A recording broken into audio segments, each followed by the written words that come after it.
प्रेम से बोलिए भोलेनाथ भगवान की जय। भगवान भोलेनाथ ने बाणासुर को वरदान स्वरूप एक झंडा दिया। एक झंडा दिया कि यह झंडा लो और यह झंडा अपने महल पर ले जाकर के लगाना। जिस दिन यह झंडा गिर जाएगा उस दिन समझ लेना कि तुमसे युद्ध करने वाला इस पृथ्वी पर आ गया। अब वह झंडा ले जाकर के अपने महल पर लगा दिया। दूसरे कल्पों में यह भी वर्णन आया है कि भगवान भोलेनाथ ने यह वरदान दिया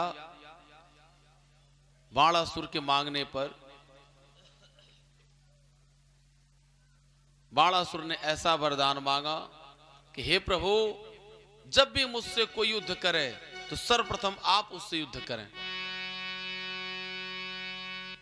अब यह बाणासुर जो है, इसकी पुत्री का नाम है उषा। उषा एक दिन रात्रि में स्वप्न देखी कि बड़ा ही सुंदर पुरुष उसके पास बैठा है और वह उस पुरुष को बड़े ध्यान से देख रही है। अब मन ही मन विचार कर रही है स्वप्न में ही, यही पुरुष हमारे पति हैं। जब उसका निद्रा खुला, प्रातः कालीन जब उसकी निद्रा भंग हुई, निद्रा भंग होने के बाद उसने देखा कि नहीं, कहीं पुरुष है, मैं तो अकेली हूं। अब उसका मन अशांत,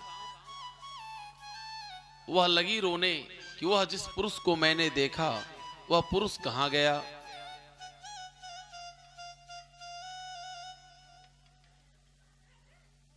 उसकी सहेली जो थी उसका नाम था चित्रलेखा, जो बाणासुर के मंत्री की पुत्री भी थी और इसकी सखी भी थी। वह आई, देखी, उसने कहा, सखी क्या बात है, क्यों इतनी अशांत हो? निद्रा महारानी आ रही है,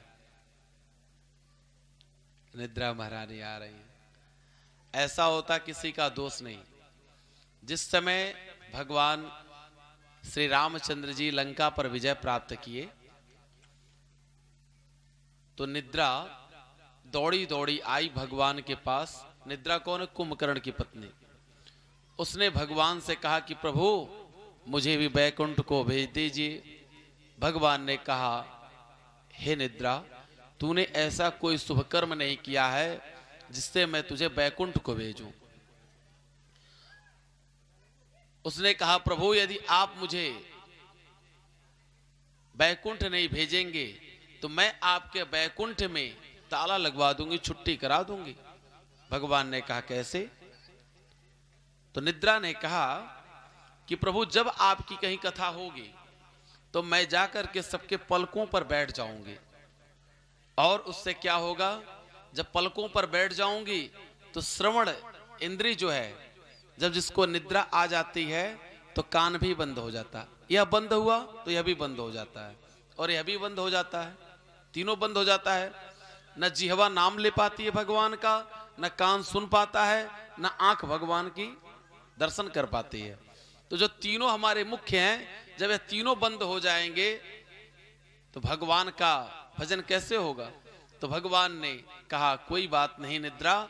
और जिस समय हमारे भक्त तालियों को बजा करके भजन करेंगे, उन तालियों से तुम्हें चोट भी लगेगा और तुम वहां से कोसों दूर चली जाओगी और उनके हाथ की रेखाएं भी बदलती जाएंगी भजन करने से। और क्या होगा कि उनके भाग्य बदलते जाएंगे और भजन भी उनका सार्थक होगा। इंदिया वाही घर जइयो जा घर राम भजन ना हो।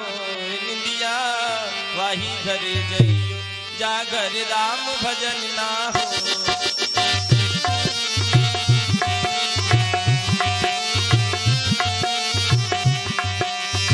राम भजन ना हो रे नित्या कृष्ण भजन ना हो। राम भजन ना हो रे नित्या कृष्ण भजन ना हो। नित्या वाही घर जय हो जागर राम भजन ना हो। नित्या वाही घर जय हो जार राम भजन ना हो।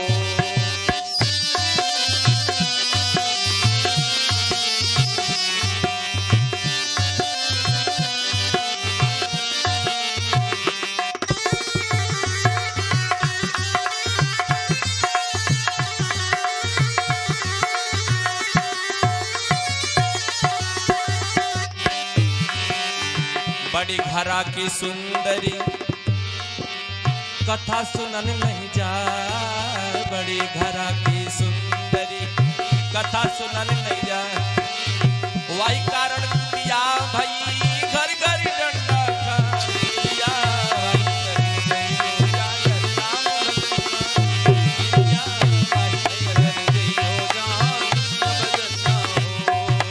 चित्रकूट के घाट पर भई संतन की भीड़। चित्रकूट के घाट पर भई संतन की भीड़। तुलसीदास प्रभुचंदन हिते तिलक दिया। वाही घर जय हो जहाँ कृष्ण भजन ना हो। दिया वाही घर जय हो जागर राम भजन ना हो। राम भजन ना हो रे दिया कृष्ण भजन ना हो। राम भजन ना हो रे नित्या कृष्ण भजन ना हो। दिया वाही घर दिया जागर राम भजन ना हो। दिया राम भजन ना हो।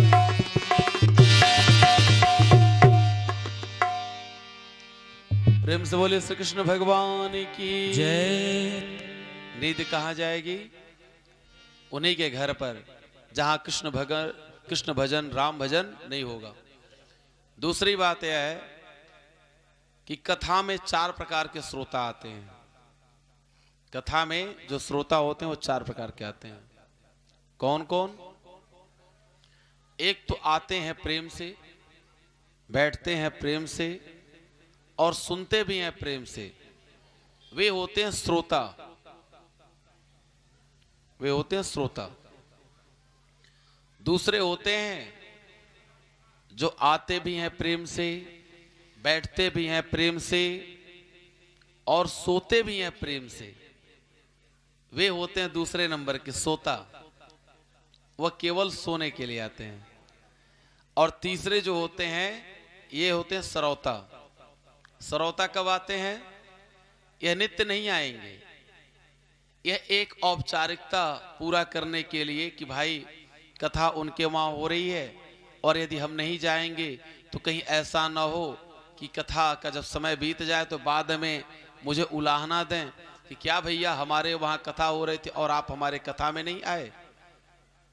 ठीक, तो वो क्या करेंगे? वो एक दिन औपचारिकता पूरा करने के लिए, जिसे फॉर्मेलिटी कहा जाता है, वो फॉर्मेलिटी पूरा करने के लिए वह एक दिन आएंगे और वह बैठेंगे नहीं।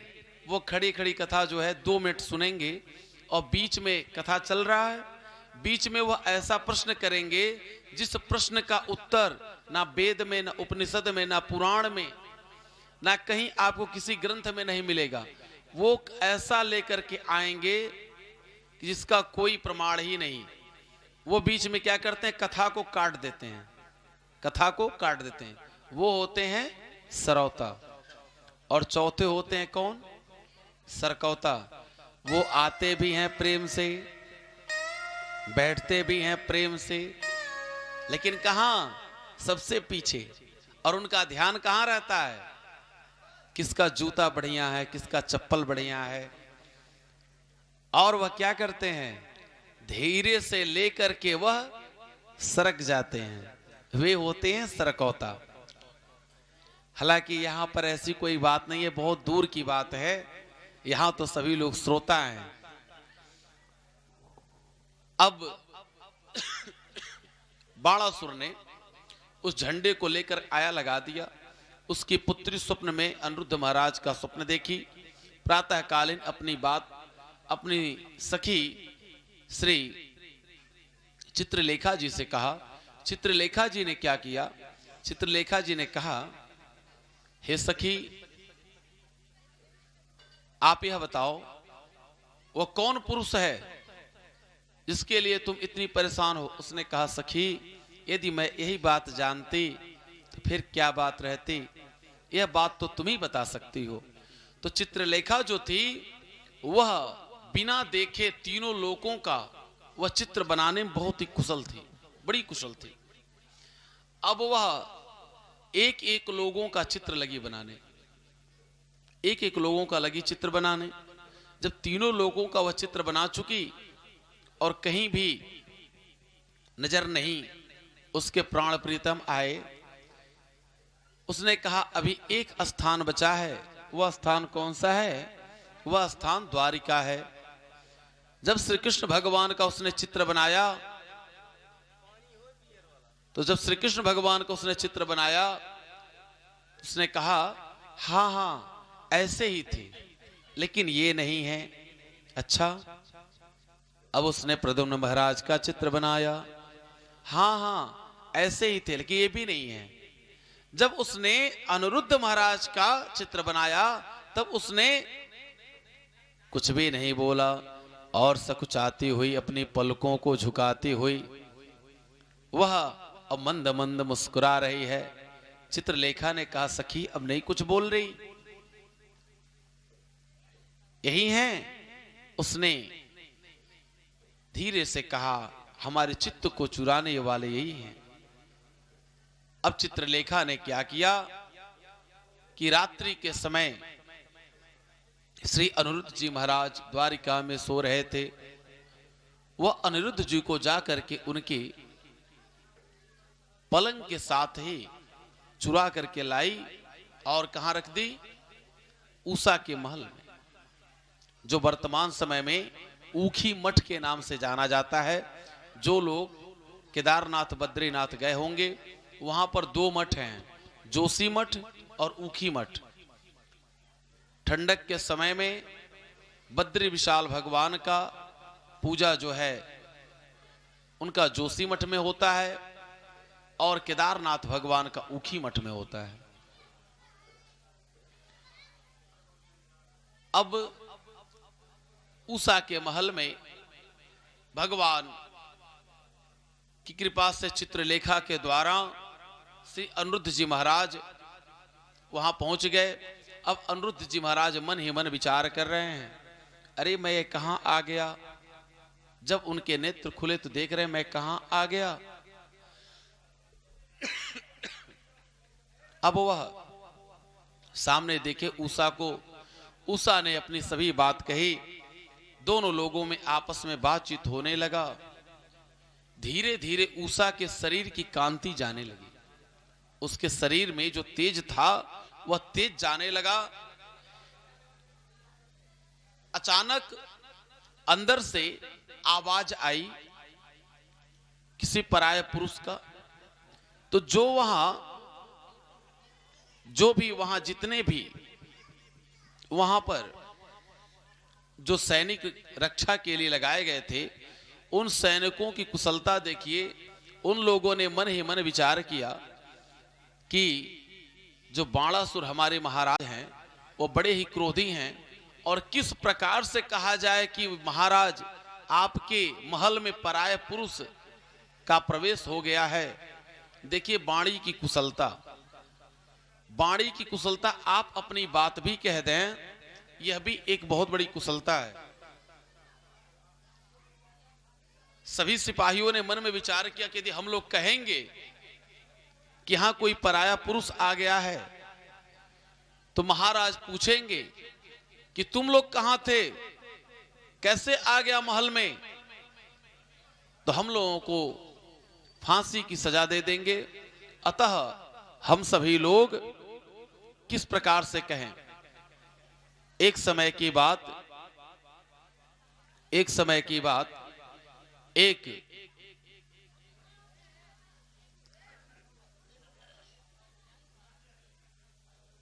एक राजा ने अपने मन में विचार किया कि मुझे एक कुशल मंत्री चाहिए, बुद्धिमान मंत्री चाहिए, और उस बुद्धिमान मंत्री को मैं अपने राज्य में किस प्रकार से प्राप्त करूं।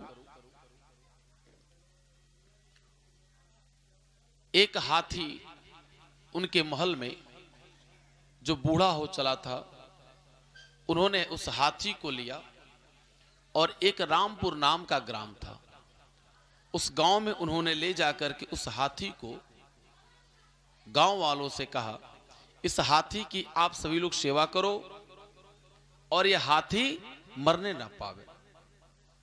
यदि हाथी मर गया तो मैं पूरे गांव वालों को मैं सजा दे दूंगा। अब पूरे गांव वाले हाथी की खूब सेवा करते। उस हाथी की सेवा करने के लिए पूरे गांव के लोग अपने कार्यों को छोड़ करके सभी लोग लग गए और सभी लोग सेवा कर रहे हैं। लेकिन मृत्यु तो सत्य है, आज नहीं तो कल मृत्यु तो होना ही है।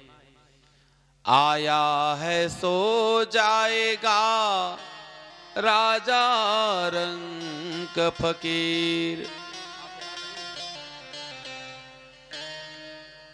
अब वह मन ही मन सभी लोग विचार कर रहे हैं कि हम क्या करें। एक समय की बात, समय ऐसा आया कि हाथी मर गया। पूरे गांव वाले मन ही मन विचार कर रहे हैं कि क्या किया जाए। पत्ती बजाई। मन ही मन विचार कर रहे हैं कि क्या करें, किस प्रकार से बातों को कहा जाए। अब अपनी बातों को कहने के लिए पूरे गांव वालों ने एक योजना बनाई कि हम सभी लोग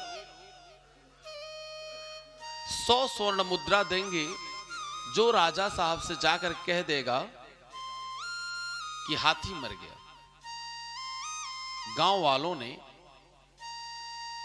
मन ही मन सभी लोगों ने विचार करके एक योजना बनाई और 100 स्वर्ण मुद्रा सभी लोग अपने अपने घरों से एक एक स्वर्ण मुद्रा दिए। अब उसमें एक गरीब ब्राह्मण रहता था उस गांव में। उस गांव का नाम था रामपुर। उसने कहा कि मैं जाऊंगा, यह सूचना लेकर के राजा के पास मैं जाऊंगा। उसमें शर्त था कि जब आप राजा को जाकर के यह हाल खबर आप कह देंगे, उसके बाद ही आप इस स्वर्ण मुद्रा को प्राप्त कर सकते हैं। उस ब्राह्मण बालक ने कहा, कोई बात नहीं, मिलेगा ना। गांव वालों ने कह दिया, गांव के सरपंच कह दिया, हां मिलेगा। सभी लोग यह समझ गए कि जा रहा है वहां फांसी की सजा हो जाएगी, भला ये कहां आएगा। अब वह ब्राह्मण बालक राजा के दरबार में पहुंचा। जब राजा को यह खबर लगी कि रामपुर गांव से एक ब्राह्मण बालक आया है सूचना लेकर के, राजा ने कहा, हाँ बुलाओ उसे बुलाओ।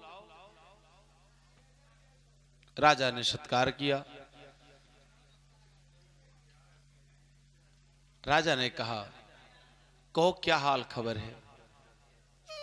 उस ब्राह्मण बालक ने कहा, महाराज, जो आप हाथी हमारे गांव में भेजे थे, वह हाथी ना खा रहा है, ना पी रहा है, ना उठ रहा है, ना बैठ रहा है, ना चल रहा है, ना सो रहा है, ना जग रहा है, ना कान हिला रहा है। हाथियों की विशेषता है कान हिलाना,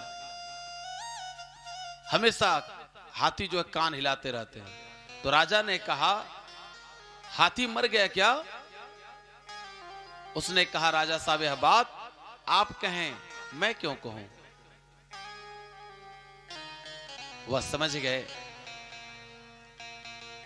वह समझ गए यह हमको चालाक मंत्री मिल गया। उन्होंने गले से लगा लिया और वह कहे कि आज से आप जो है हमारे आप प्रधानमंत्री हुए। तो वाणी की कुशलता, आप अपनी बात भी कह ले में और आपके ऊपर आक्षेप भी ना आवे। बाणासुर के जो सिपाही हैं वह सब मन ही मन विचार कर रहे हैं कि क्या कहें, किस प्रकार से कहें। सभी सिपाहियों ने एक सिपाही से, जो उसमें श्रेष्ठ सिपाही थे, उनसे जाकर के सभी बातों को कहे। सिपाही ने कहा घबराओ मत, हम कहेंगे इस बात को। जाकर के वह बाणासुर से कहा महाराज, राजकुमारी का उनका मुखमंडल निस्तेज होता जा रहा है। जो ब्रह्मचर्य का पालन करता उसके चेहरे का तेज ही अलग होता है। जो ब्रह्मचर्य का पालन करता है उसके चेहरे का तेज, उसके चेहरे की आभा अलग होती है। उसके मुखमंडल पर देखेंगे, उसका ललाट देखेंगे, उसका चमकता हुआ ललाट रहेगा। उसने जाकर कहा महाराज, राजकुमारी का जो मुखमंडल है वह निस्तेज होता जा रहा है। हो ना हो अस्वस्थ चल रही हो और हम लोगों से ना कह पा रही हूं। जरा आप उनके पिता हैं, आप एक बार अपने सभी कार्यों को देखते हुए, आपकी पुत्री हैं, एक बार आप जरूर पूछ ले में। बाणासुर ने कहा कोई बात नहीं। बाणासुर जैसे अंतःपुर में पहुंचा, उसने क्या देखा कि उषा के साथ एक पराया पुरुष बैठा हुआ है। उसने तुरंत तलवार निकाल लिया मारने के लिए। अनिरुद्ध जी महाराज, उन्होंने अपने रक्षा के लिए वह भी उससे युद्ध किए, लेकिन बाणासुर ने उनको बंधक बना लिया। इधर नारद जी महाराज पहुंचते हैं द्वारिका में, भगवान से कहते हैं प्रभु सभी लोग सकुशल से तो हैं। भगवान ने कहा नारद, सभी लोग दिखाई दे रहे हैं, लेकिन जो हमारे पौत्र अनिरुद्ध जी हैं वह दिखाई नहीं दे रहे। तब नारद जी महाराज बताते हैं प्रभु, आपके जो पौत्र हैं वह इस समय बाणासुर के महल में वह बंधक बनाए गए हैं, बंधे हुए हैं। भगवान इतना सुनते ही बलदाव भैया को साथ लेकर के, प्रद्युम्न जी को साथ लेकर, सांब अन्य सभी लोगों को लेकर के बाणासुर के महल पर चढ़ाई कर दिए। उधर से भगवान भोलेनाथ, इधर से नारायण, दोनों लोगों में युद्ध होने लगा। अब भगवान श्री कृष्ण चंद्र जी ने ऐसा बाण मारा कि वह बाण से सभी जितने भी भगवान भोलेनाथ के गण थे सबको जो है ज्वर हो गया। तो भगवान भोलेनाथ ने भी ऐसा बाण चलाया जो इधर के सभी लोग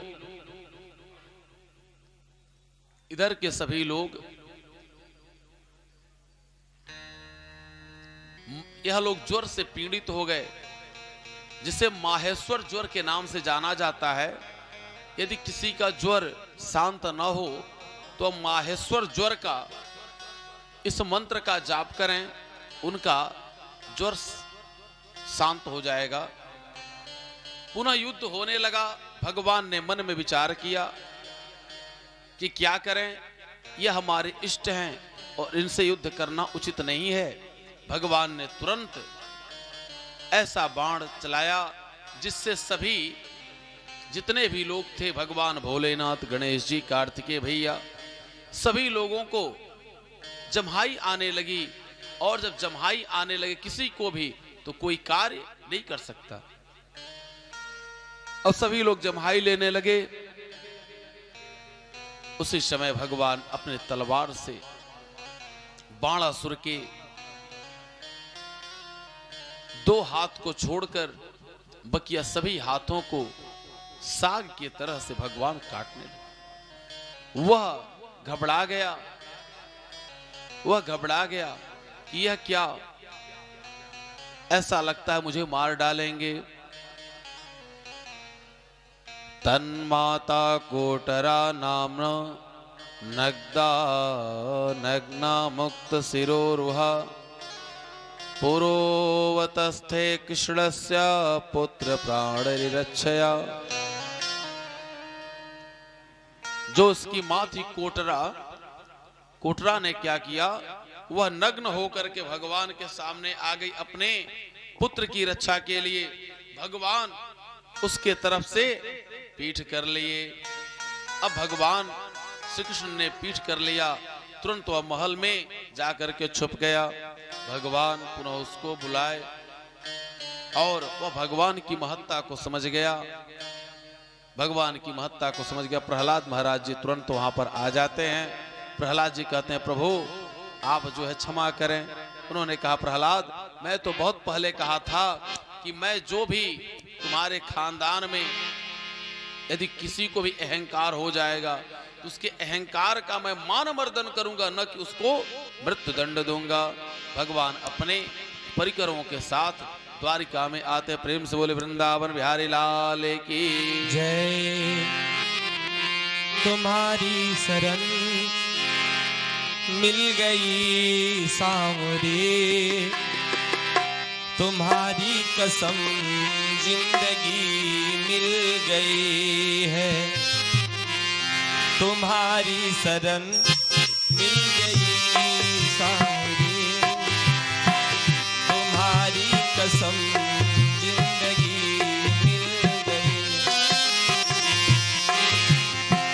हमें देखने वाला कोई न था, हमें देखने वाला कोई न था। तुम जो मिले बंदगी मिल गई है।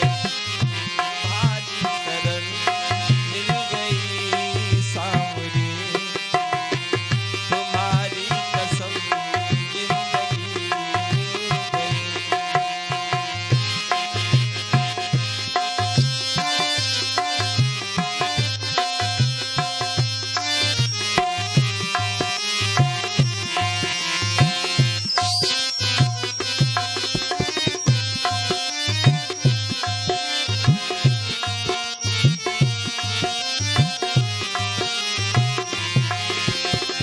बचाते न तुम डूब जाते कन्हैया, कैसे लगाते किनारे पे नैया। बचाते न तुम डूब जाते कन्हैया, बचाते न तुम किनारे पे नैया।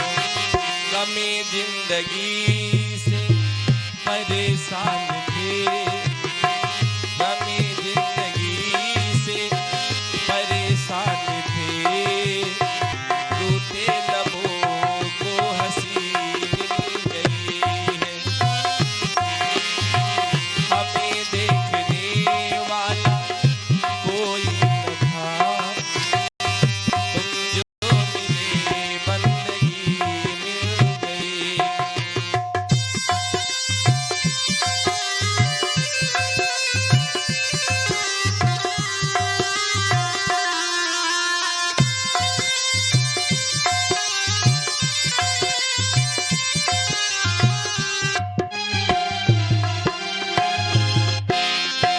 समझ के अकेला सताती है दुनिया, सितम पे सितम हम पे ढाती है दुनिया।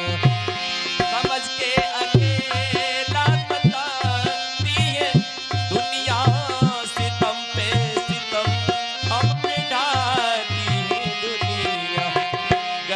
गनीमत है तुम मेरे साथ हो, गनीमत है ये तुम मेरे साथ हो, मुझे आपकी दोस्ती मिल गई। हमें देखने वाला कोई न था, जो मिले बंदगी मिल गई।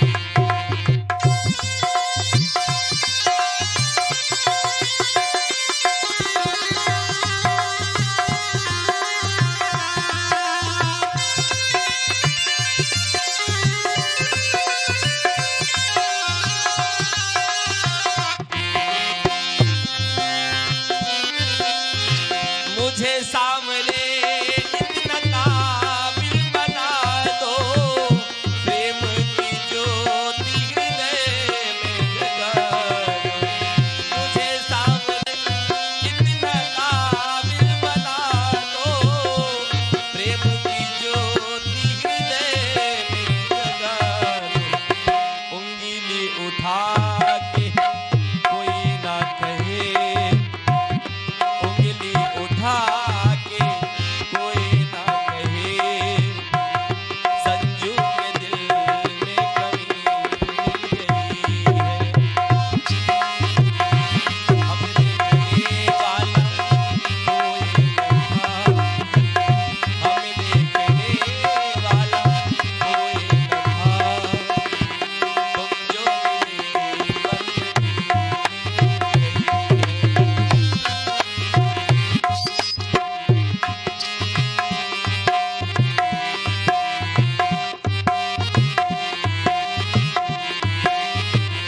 मुझे शाम तुम पे भरोसा बहुत है, तुमने हमें पाला पोसा बहुत है।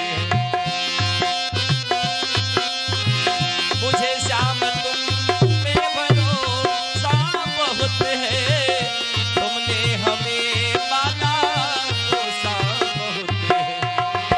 आँखों का में से उजाला हो तुम, आँखों का में से उजाला हो तुम, अंधकार को रोशनी मिल गई है।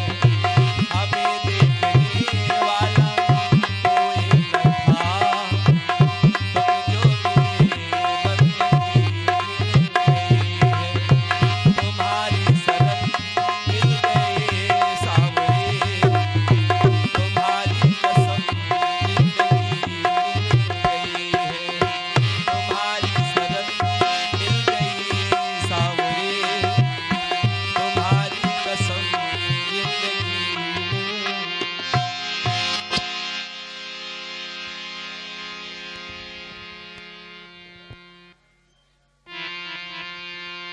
वासुदेवो तीर्णोऽहमेक एव न चापरः, भूतानाम् अनुकम्पार्थं त्वं तु मिथ्याभेदां त्यज।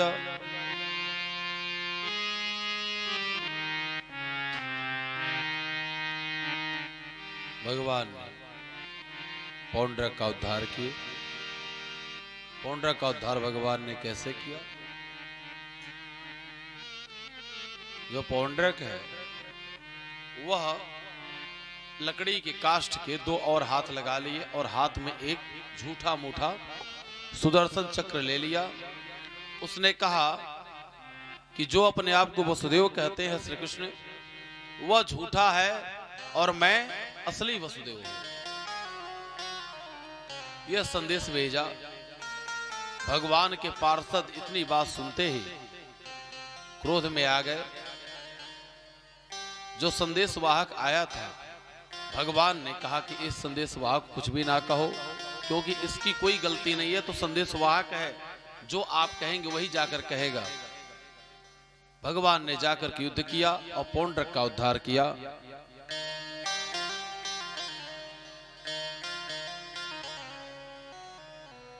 त्राहि त्राहि त्रिलोकी सवने प्रदहतः पुरा। इसके बाद द्विविद नाम का बंदर उसका बलदाऊ भैया ने उद्धार किया। नरकस्य सखा कश्चित् द्विविदो नाम वानरः सुग्रीव सचिव सोता भ्राता महेंद्र से वीरवान। बलदाऊ भैया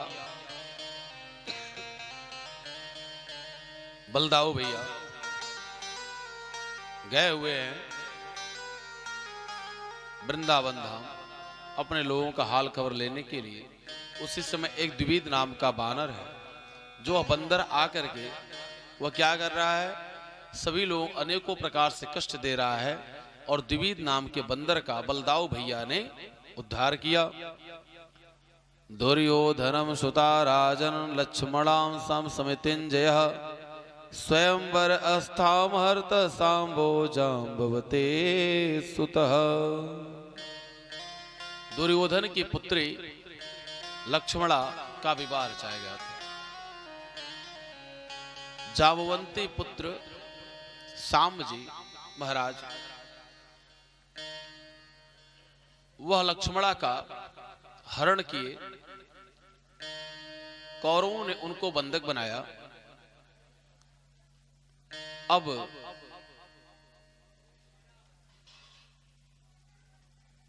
यह पता, यह खबर द्वारिका में चली श्री कृष्ण भगवान को।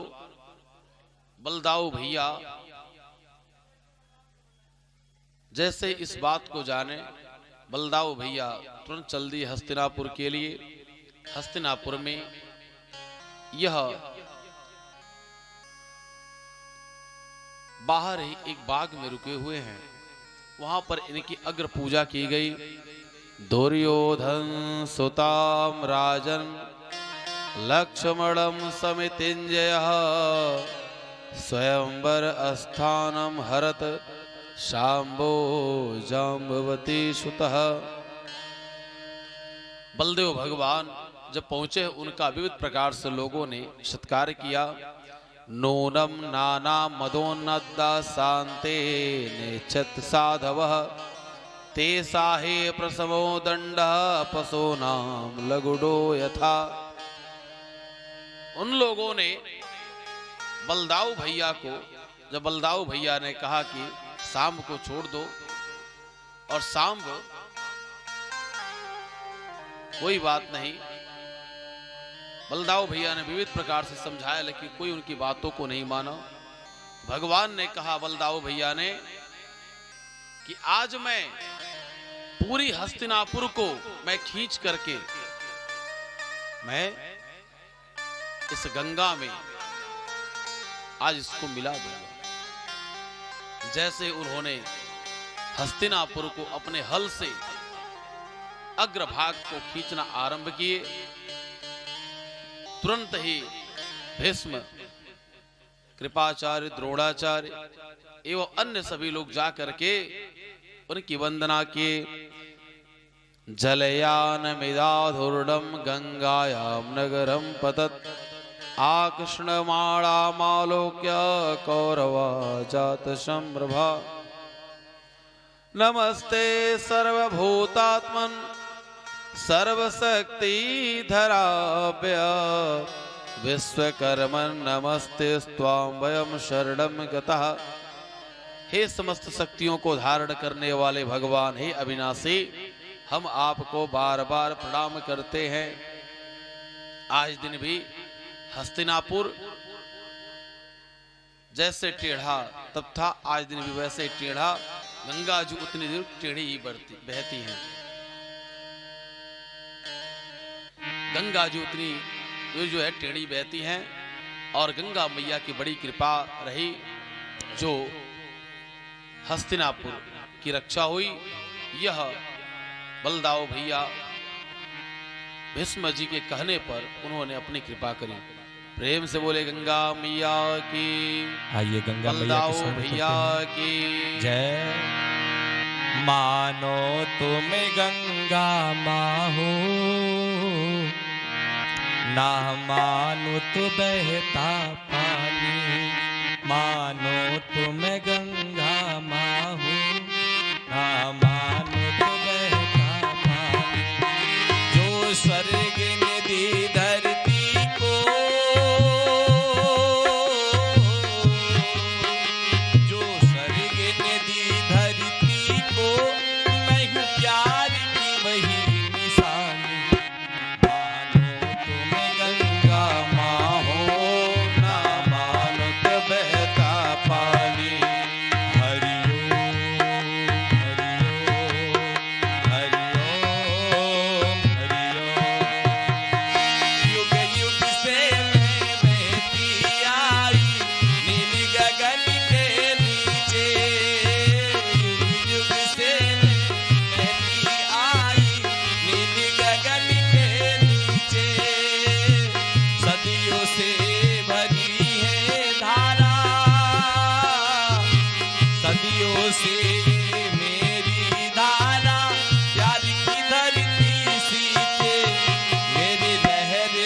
लहर पे लिखी है,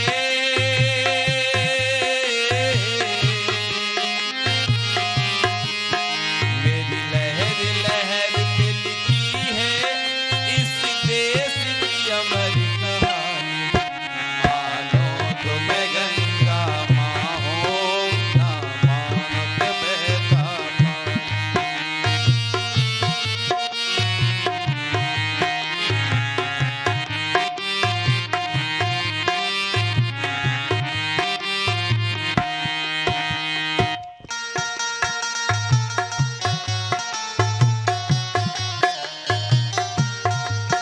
कोई बसा करे मेरी जल से, कोई मूरत को नहलाए, कोई बसा करे मेरी जल से, मूरत को नहलाए।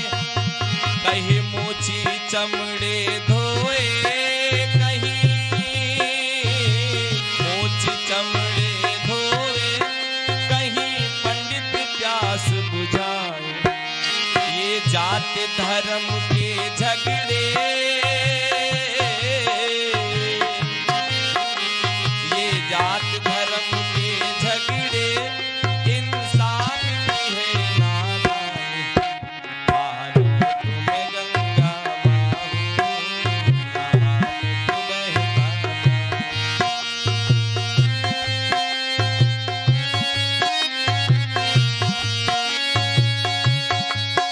गौतम अशोक अकबर ने यहाँ प्यार के फूल खिलाए,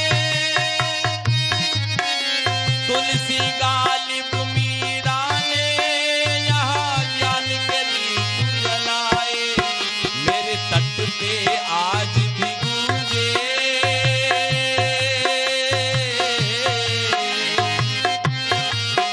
मेरे तट पे आज भी गूंजे नानक कबीर की बानी। मानो तो मैं गंगा माँ हूँ, ना मानो तो बहता पानी।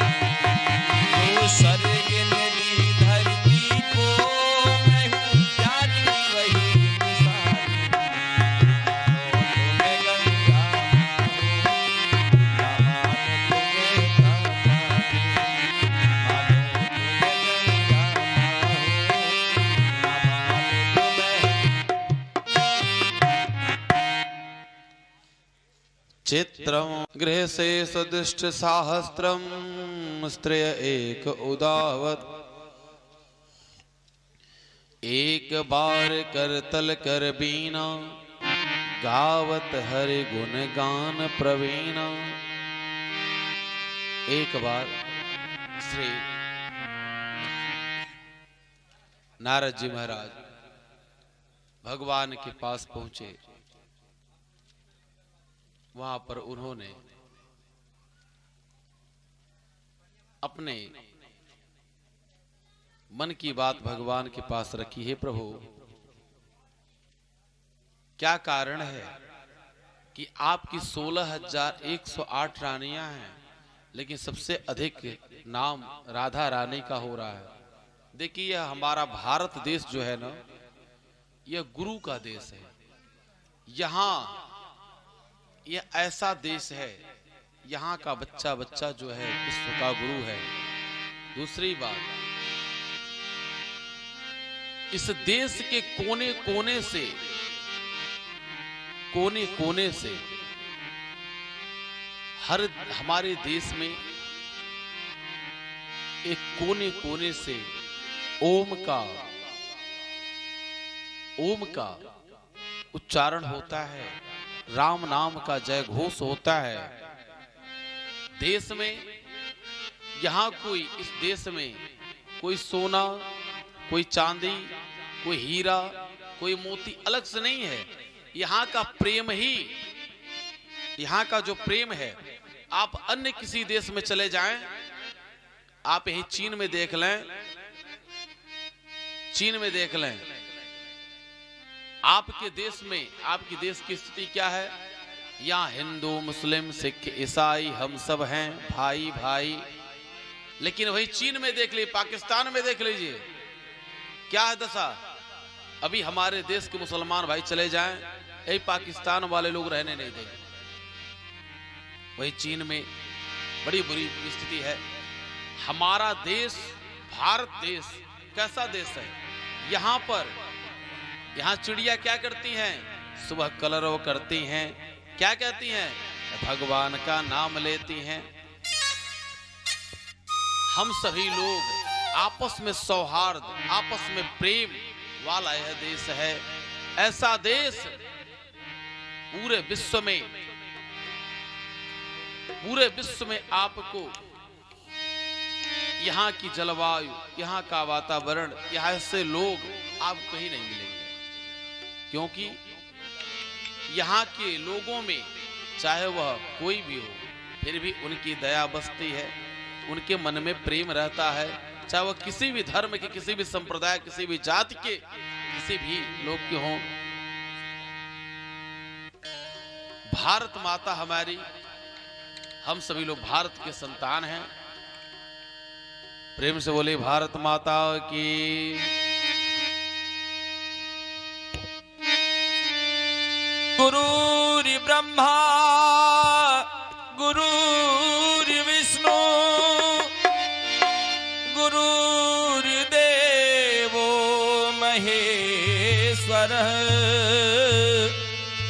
गुरुर्साक्षात् परब्रह्म तस्मै श्री गुरुवे नमः। जहाँ डाल डाल पर सोने की चिड़िया करती है बसेरा, वो भारत देश है मेरा, वो भारत देश है मेरा। जहाँ डाल डाल पर सोने की चिड़िया करती है बसेरा, वो भारत देश है मेरा, वो भारत देश है मेरा। जहाँ सत्य अहिंसा और धर्म का पग पग लगता डेरा, वो भारत देश है मेरा, वो भारत देश है मेरा। जय भारती, जय भारती, जय भारती।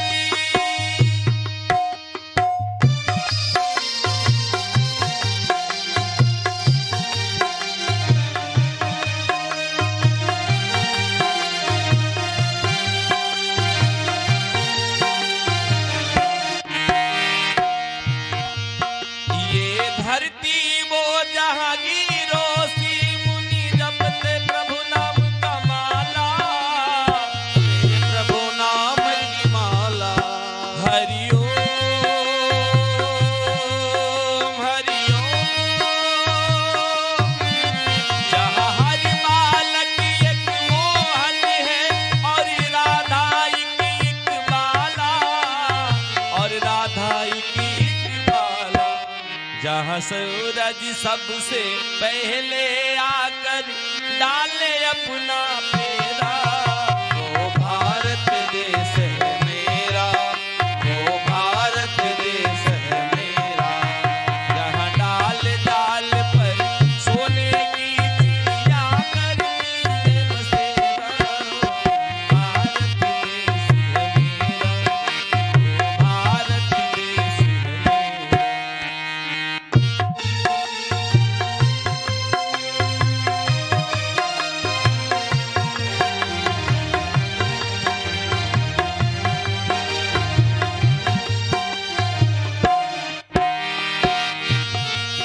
जहाँ गंगा जमुना कृष्णा और कावेरी बहती जाए, कावेरी बहती जाए। जहाँ उत्तर दक्षिण पूरब पश्चिम को अमृत पिलाए, ये अमृत पिलवाए। कहीं ये जल थल और फूल उगाए, केसर कहीं बिखेरा, वो भारत देश है मेरा, वो भारत देश है मेरा। यह सत्य अहिंसा और धर्म का पग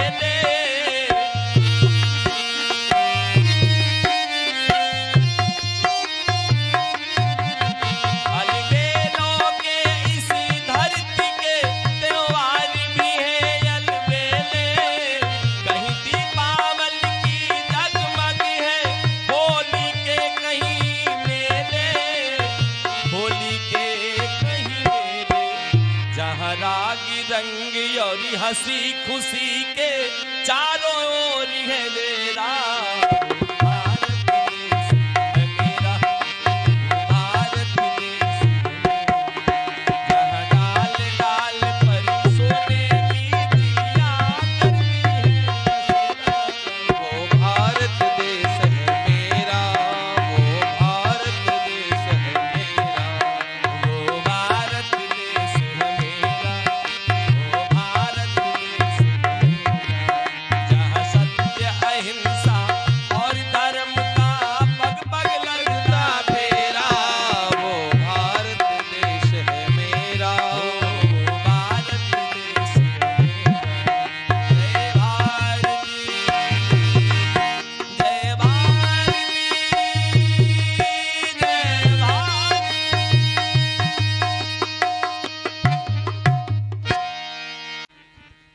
बहुत सारे ऐसे देश हैं, एक दो देश से नहीं, 50 देशों से आपके देश में ब्रजधाम में आकर के लोग राधे नाम की जाप करते हैं। राधे राधे कृष्णा कृष्णा राधे राधे कृष्णा कृष्णा। हे मेरे गोपाल, हमें दर्शन दे दो। हे जसुदा के लाल, हमें दर्शन दे दो।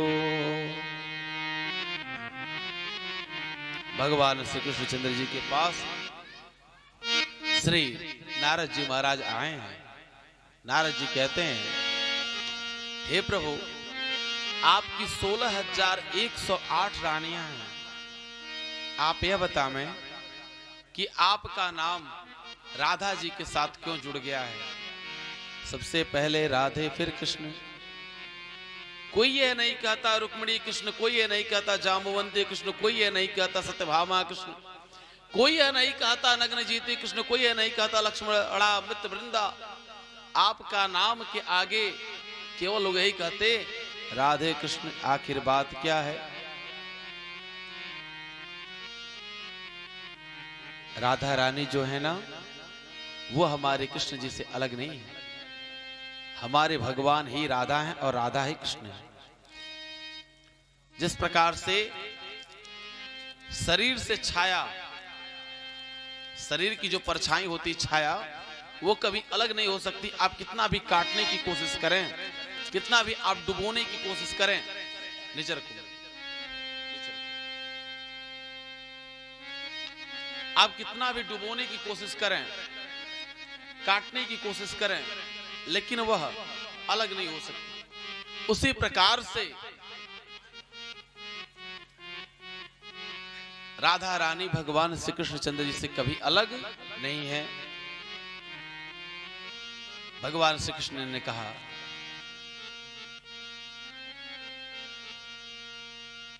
हे श्री कृष्ण, हे नारद, राधा रानी का वर्णन मेरे पास नहीं है, मैं उनका नहीं कर सकता। वृंदावन में 4 रानियां हैं। वृंदावन की 4 रानियां कौन कौन? भक्ति महारानी, जमुना महारानी, ब्रजरज रानी और चौथी श्री राधा रानी। और इन चारों की सेवा कौन करते हैं? इन चारों की सेवा हमारे नंदलाल जी श्री कृष्ण भगवान जी करते हैं। ये 4 रानियां हैं ब्रज की। वैसे ही संत नहीं गाते हैं, राधे तेरे चरणों की गर धूल जो मिल जाए, सचे कहता हूं तकदीर बदल जाए।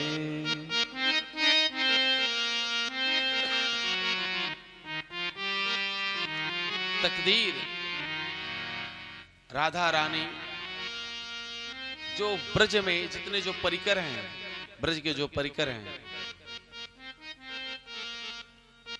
वे सभी लोग नित्य जो परिक्रमा देते हैं, ब्रज रज का सेवन करने मात्र से आप राधा रानी की कृपा प्राप्त कर सकते हैं। ब्रज की रज की महिमा बड़े बड़े संत, बड़े बड़े जोगी, बड़े बड़े तपस्वी एक बार प्राप्त करने के लिए तरसते हैं। संसार में कहीं भी जाना आसान है, आप संसार में कहीं भी जा सकते हैं, लेकिन जब तक राधा रानी की कृपा नहीं होगी तब तक आप वृंदावन धाम नहीं जा सकते। जब राधा रानी बुलाती हैं तब आप वृंदावन धाम जाते हैं। प्रेम से बोले राधा रानी की। सरस किशोरी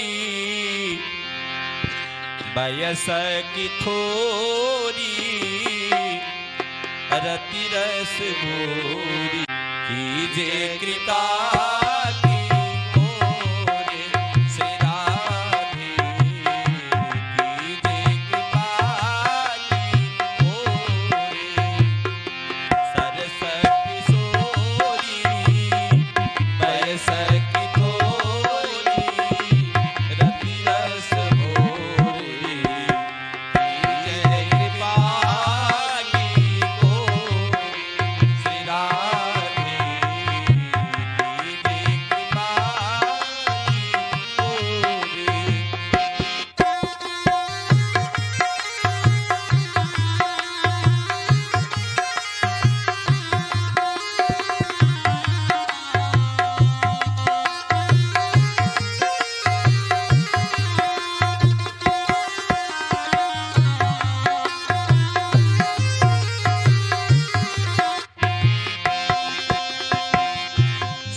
दीन